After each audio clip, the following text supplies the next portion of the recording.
Morning, folks. Welcome to another Wealth Coffee Chat Monday, April 17. Good to see a few of the early birds here. A few of you on already. Morning, David.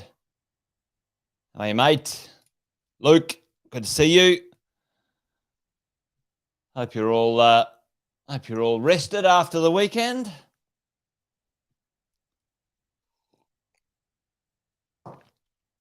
Looks like it might be heading into colder times. Anyway, let's crack on with the show today. But before we do some little intros as always. Jason Witten's my name. If you didn't already know, most of you do. But if you don't, say hello in the chat. Let us know where you're coming in from. People join our little morning lives from all over the place. From Florida in the States all the way to the UK, all the way around Australia. It's always good to see where people are dialing in from and what they're up to. So let us know if you're feeling like saying hello. Morning, Chris. Good to see you, mate. Great to see you here. Every morning we get together and do this at around about 10 past 8. Most of the time. Anyway, 10 past 8 to about 12 past 8, depending on how I'm rolling for the morning. But, I've been property investing for many years, done a few deals, and along the way, learned a couple things and share them with you guys each morning. Alex is all the way from Cairns. Alex, great to have you here, mate. Thanks for joining. Who else is in the house? Sharon down there, Ballina by the sea, living the dream down there, Sharon. Good to see you, mate. And one or two people in the Facebook groups behind the veil, behind the private group Facebook veil. Hello, good morning to you. There you go. Hey, so what I thought we might do today is talk about what's going on. Like pretty big numbers of new people into the country.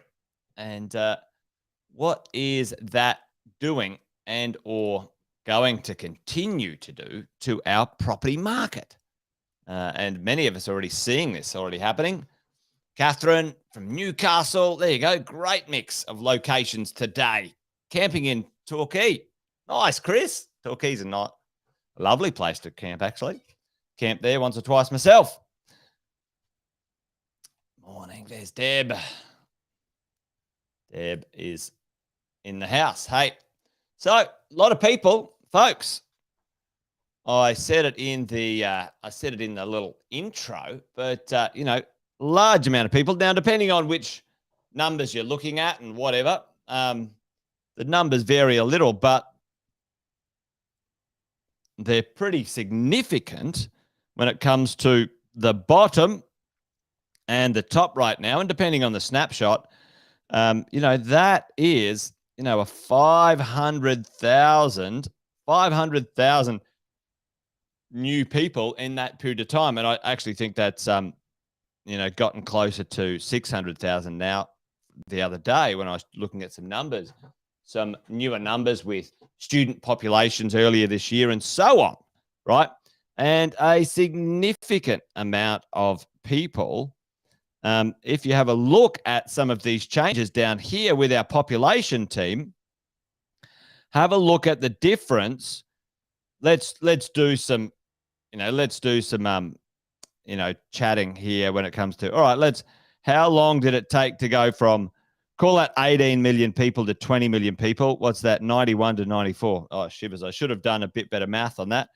91 to 94, 90 to, I don't know. What's that? 15 years? Is that 15 years? Okay. Follow along here. Maybe help me out in the chat. I should have prepared this. All right, 15 years to go from 17.4 million to 20 million. Right. To go from 23 million to 24 million, that took 3 years. Okay. And then to go from 25 million to 26 million, that took, what's that taking? 4 years. 4 years. And let's have a look at this. Let's say that's the start of 21. And then this is 23. 2023. We're on track here. 2023, 2024. Very easily another. That would be 27 million. Maybe that's in 2 years. Right? The point is, team, a significant population increase, the largest we've seen, if you have a look at that, since we've been carrying some stats here, well over 40 years. What's that going to do to our property market? Where do we sit? What's going on? Well, let's have a look at that today as we move into the next phase. The next phase of the property market is already underway. Well, it was well underway about 6 to 9 months ago. What's the first phase often? Tell me in the chat if everyone's listening. You know, we had capital growth. Things adjusted a little bit.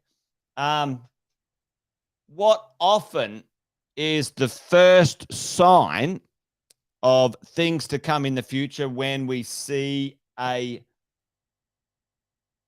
market movements, market changes? Morning, Melinda. I'm trying to ask you the question without giving the answer away. What's the thing that sort of tends to go first, the leading measure in real estate that sort of takes off first often before capital growth? Boom, Chris is on it. I'm glad you sort of understood my cryptic question, Chris. Rental growth, team. Rental growth is off and rolling. Rents go up. Dead right, Sharon. Dead right.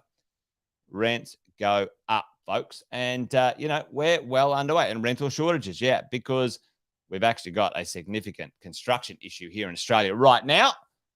So that's quite a challenge for the market. But rents are going up. Rents are going up significantly.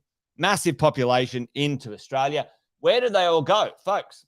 Tell me which state. Tell me the top 3 states in order. And you can do, V for Victoria. You can do T for Tasmania. You can do W for WA. Whatever. Do that. The top 3 states that have got the most people over the COVID period in the last little bit. So during COVID, let's do during COVID. During COVID, Melinda reckons Sydney, Melbourne, Brisbane in order. All right, let's see that. Anyone else got any differences? Which in order? Queensland, Melinda, just a big Queenslander. All right. Victoria, New South Wales, QLD. All right, let's have a look. Where did they all go, team? Well, check out this. Net internal migration. Who is the winner chicken dinner? Now, this is not immigration. So, like I said, so immigration here. So let's have a look. We'll do that in order. Okay. Yep. Melbourne and Sydney. Usually what happens is the lion's share goes to those cities. So certainly Sydney by a smidge. So we got first, second, third, right? Third by a long way away, right? All right, okay, but let's have a look at this, all right? And we have a bit of a sticky beak of what's going on. Now, Perth, Adelaide, that's not too bad in reality, but, Hobart, Darwin, etc. So a large amount of people enter into the big cities, Sydney, Melbourne. Now, there's a little thing I'll talk about in a minute where you've got regional visas and city visas, but we'll talk about this because it's important to understand and know how Australia is approaching this stuff, and for us as property investors to understand a few things. Anyway, let's have a little look. All right, let's have a little look. So they land in the big cities, and I've given the answer away already. And then net internal migration, excuse me, net internal migration. Look at that. All right, since the start of the pandemic, 100,000 people internally in Australia moved into Queensland, right? So that's pretty significant as well. And often, and this is now the pandemic accelerated this idea. It didn't necessarily, expose it, or not expose it, but start it, because it's always happened. You have migration come into the big cities, Sydney and Melbourne. People land here and go, well, I don't like city living, I'm going to move. And the tendency is to move north in Australia, to Queensland, right? To move north. What's a few reasons? Tell me a couple of reasons, team, that a lot of people like the idea of moving to Queensland. Or what's a general idea? And it didn't have to be about the pandemic. What was one of the major reasons that that people would move from, let's say, Sydney and Melbourne to places like Brisbane, or even some of the closer regional cities around the cities? Chuck that in the chat room. What's a motivator?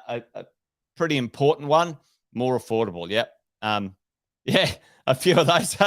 I love it. I love how the people say weather. Yeah, it's like, oh yeah.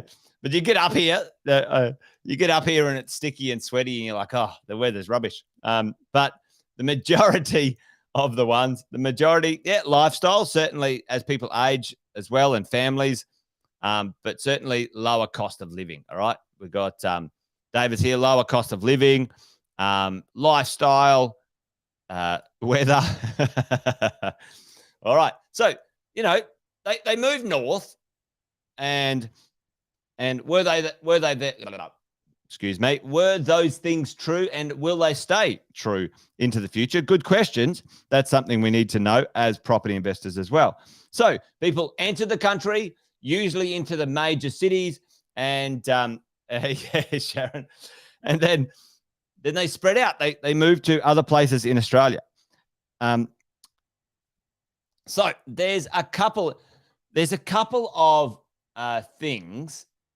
There's a couple of things to appreciate and understand, all right, when it comes to the future of immigration in Australia as well. And the difference, and I want you guys to understand this, because this is pretty important.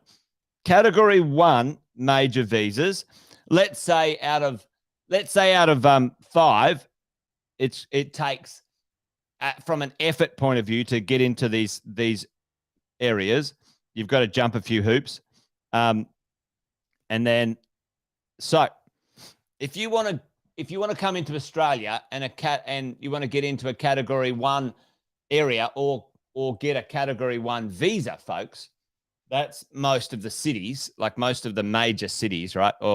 It's really just Sydney, Melbourne, Brisbane, the major cities, the 3 big ones. That is, it's the hardest visa to get, right? It's the hardest visa to get into. So think about immigration as we go. Student visas are different, folks. I think there's about 600,000 students. I should have grabbed that, actually. Someone might be able to Google it while they're sitting there for me. How many student visas are in Australia? Like, I think it's about 600,000. So if you are permanently migrating to Australia and you want to apply to get a visa, then, how easy is it to get a visa? So if you want to go to the major cities, well, they're out of 5, it's the hardest one to get. If you want to go to a Category 2, now check out this. This is the interesting thing. We've got to think about this stuff. Have a look at the cities. Can you guys see the cities? Can you guys see the cities that are Category exactly, like people like in the Gold Coast right now, it's a bit of a hotspot for people from Brazil, right? Brazil as well. So think about this. So tell me, folks, look on the map, look on the screen, and tell me, these locations that you see. All right, have a look. Now, is Perth 469,000? Thanks, Deb. So there's a chunk of students in there as well. But look at this. Look at this, team. Is Perth a Category 1 major city? No. In 2019, the Australian government changed. Thanks, Deb. Perfect. The Australian government changed the definition of what a regional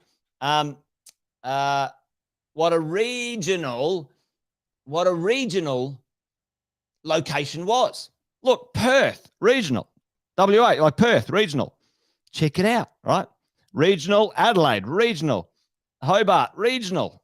And check out these ones here. Have a look at the cities that are regional. What's this one in the middle? Anyone know what that one is? That's Canberra, ACT, regional. Wollongong, Newcastle, regional. Sunshine Coast, Gold Coast, regional. Geelong, regional. So when you see some statistics, and I'll show you some stats in a minute, I'm pretty sure I got them. When you see, the regions are growing, well, the reason the regions are growing, folks, is because of the visa changes. And a lot of people are going directly into these regional locations, and those regional locations are growing in value. Anyway, I think that's important to understand as we move forward when it comes to the marketplace in Australia. So, a bit more difficult to get into Category 1, Category 2 straight in. And if you want to go, Darwin or anywhere, up and down, anywhere else, well, it's kind of a no-brainer. It's easier to get in, right, as we go. So what's happening? What's happening with all these people? Well, the rents have gone up, okay? Now, this is compounding growth, right? So some of the regionals have started to, that's the rent per quarter. Some of the regionals are tapping out, like maxing out. Now, tell me why. What's the what happens in the regionals, folks? And this is important to understand when you don't want to run off into the regionals going, they've received good capital growth and good rent. That's great. And maybe the house price is, $100,000 less. I'll go buy in a regional area. Now, when I'm talking regional, I'm not talking visa regional. I'm talking country regions, right? There you go. What? Boom. Sharon is on it. She's already nailed it for me. Check it out, right? What happens, folks, is regional areas are always held back by lower salaries, right? You don't have the average salary, the high average salaries in regional towns. And every single place, every single piece of real estate is attached in some way.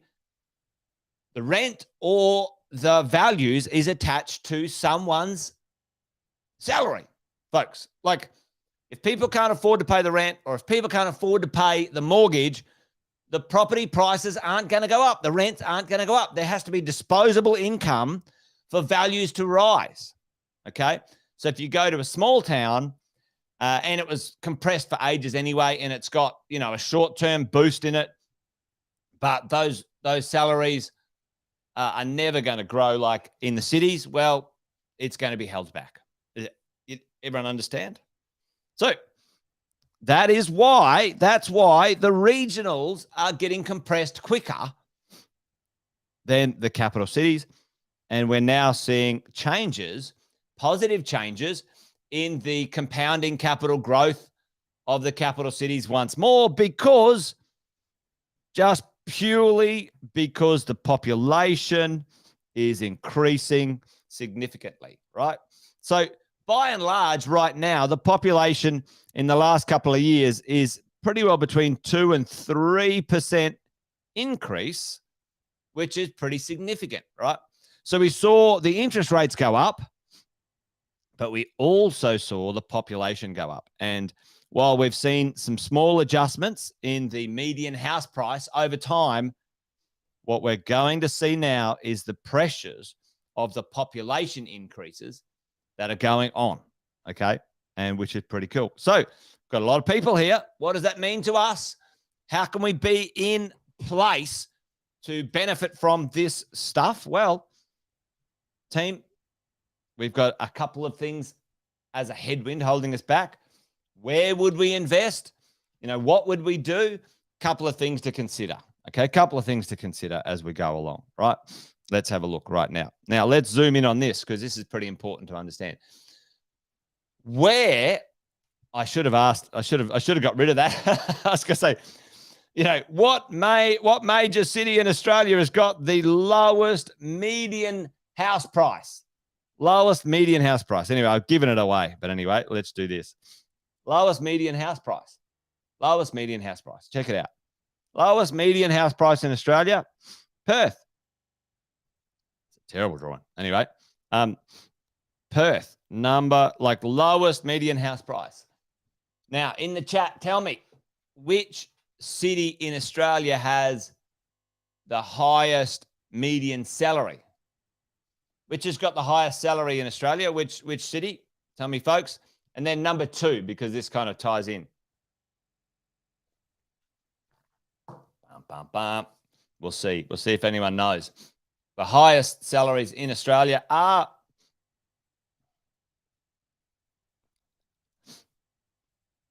in Canberra. In Canberra. Number 2. Number 1. Yep. A few people know that already. I've said that one before. And number 2 is actually Perth. Okay. So it's interesting. You go, okay, well, should I get into Perth? And the answer is probably, is it the right time? Are we going to have some issues or challenges? One of the big things holding Perth back is going to be the supply issue, massive supply issue. And while that's going to be great for existing properties, then, folks, we need to understand, can the existing infrastructure in Western Australia deliver any new properties and or, keep up with the marketplace that's there already. Our mortgages have gone up a fair bit. We've got a massive shortfall in that stuff. One of the challenges in, let's say, Perth is the delivery of stock. They've had major builders over there saying we're not taking on any new construction for the next 12 months. Major shortages in construction teams, et cetera, et cetera. So you've got to make sure you understand what's going to happen if you're going to invest like that. Anyway, there's heaps more I was going to talk about this morning. But again, I think sometimes I bite off a little bit more than I can chew.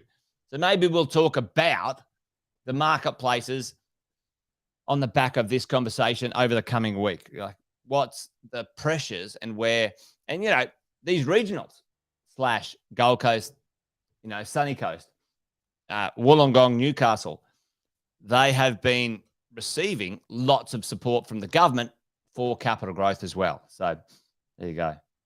I'm done. I'm 5 minutes over. Well, I'm not finished. I'm not done, but time's up. Wealth Coffee Chat over and out for today, folks. All right. We shall take this up again tomorrow. Join me tomorrow for part 2 and maybe the rest of the week, part 2 and part 3 of this conversation about what's going on out there and how do we get ready? We'll see how we roll. All right, folks, that's it. Wealth Coffee Chat finished. You guys be awesome. Be well. Enjoy the rest of your day. Remember, this thing's a marathon, not a sprint. It takes time to build a property portfolio. Don't get carried away. You got to buy well, don't sell. That's my motto. Anyway, there you go. All right, team. That's it. I better go. Let you go. See you over and out. See you tomorrow. Bye-bye.